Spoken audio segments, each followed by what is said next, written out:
नमस्कार मित्रांनो, स्वागत आहे आपल्या सर्वांचं मनपूर्वक पुन्हा एकदा आपल्या या यूट्यूब चॅनलमध्ये. मित्रांनो, महाराष्ट्र राज्य परीक्षा परिषदेच्या मार्फत आयोजित करण्यात येणारी शिक्षक पात्रता परीक्षा ही आता वर्षातून 2 वेळा होणार आहे. त्यामुळे शिक्षक पात्रता परीक्षा देण्याची तयारी करत असणाऱ्या सर्व मित्रांकरिता ही अतिशय आनंदाची अशी बातमी आहे आणि या बाबतीत आपण सविस्तर अशी माहिती या व्हिडिओमध्ये घेणार आहोत. परंतु तत्पूर्वी आपल्या सर्वांना विनंती आहे, जर आपण या चॅनलला सबस्क्राईब केलेलं नसेल तर आताच आपल्या चॅनलला सबस्क्राईब करा, त्याच्या बाजूला असलेल्या बेल आयकॉनला प्रेस करा आणि नोटिफिकेशन बेलला ऑल वर सेट करा, जेणेकरून तुम्हाला असेच नवनवीन अपडेट्स नियमितपणे मिळत जातील. मित्रांनो, महाराष्ट्र राज्य शिक्षक पात्रता परीक्षा म्हणजेच महा-TET आता 2025ला या नोव्हेंबर महिन्यामध्ये नुकतीच पार पडलेली आहे आणि इथून पुढे देखील ज्या मित्रांची परीक्षा उत्तीर्ण नाहीये अशा मित्रांकरिता किंवा शिक्षक बंधूंकरिता ही अतिशय आनंदाची बातमी आहे की आता एका वर्षात 2 वेळा ही परीक्षा घेतली जाणार आहे. त्यामुळे आपण जर पहिल्या प्रयत्नामध्ये ही TET परीक्षा उत्तीर्ण करू शकला नाहीत तर वर्षभरामध्येच दुसरी संधी देखील तुम्हाला यामुळे मिळणार आहे. त्यामुळे ही अतिशय आनंदाची अशी बातमी आहे. बघूया आपण या व्हिडिओमध्ये सविस्तर अशी माहिती.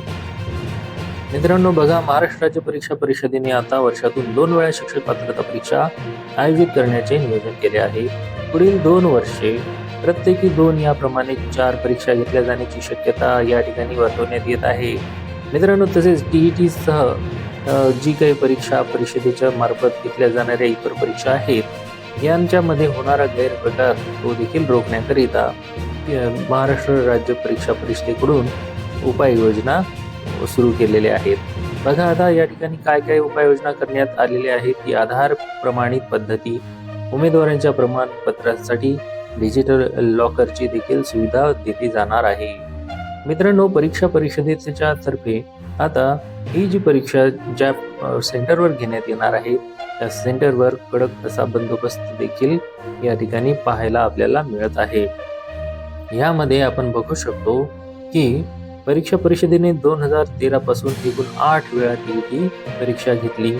तसेच परीक्षा दिलेल्या 29,74,600 उमेदवारांपैकी 1,06,663 उमेदवारच पात्र ठरले आहेत. आतापर्यंत सर्वाधिक निकाल 2018 मध्ये 5.13% आणि त्यापूर्वी 2013 मध्ये 5.02% एवढाच लागला होता.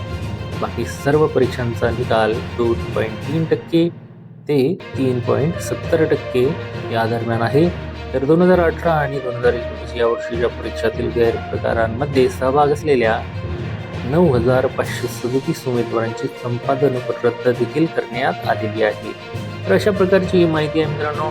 आणि जर TET वर्षातून 2 वेळा होत असेल तर ती नक्कीच सर्व शिक्षक होऊ पाहणाऱ्या मित्रांसाठी अतिशय आनंदाची अशी बातमी आहे. आशा आहे तुम्हाला ही अपडेट आवडली असेल, त्यामुळे तुम्ही व्हिडिओला लाईक नक्की करा आणि चॅनलवर नवीन असाल तर चॅनल सबस्क्राईब करा. आपल्या मित्रांपर्यंत हा व्हिडिओ नक्की शेअर करा. पुन्हा भेटूया नवीन व्हिडिओमध्ये नवीन माहितीसह. तोपर्यंत आपण सर्वांना जय हिंद, जय महाराष्ट्र. व्हिडिओ शेवटपर्यंत बघितल्याबद्दल आपले खूप खूप धन्यवाद.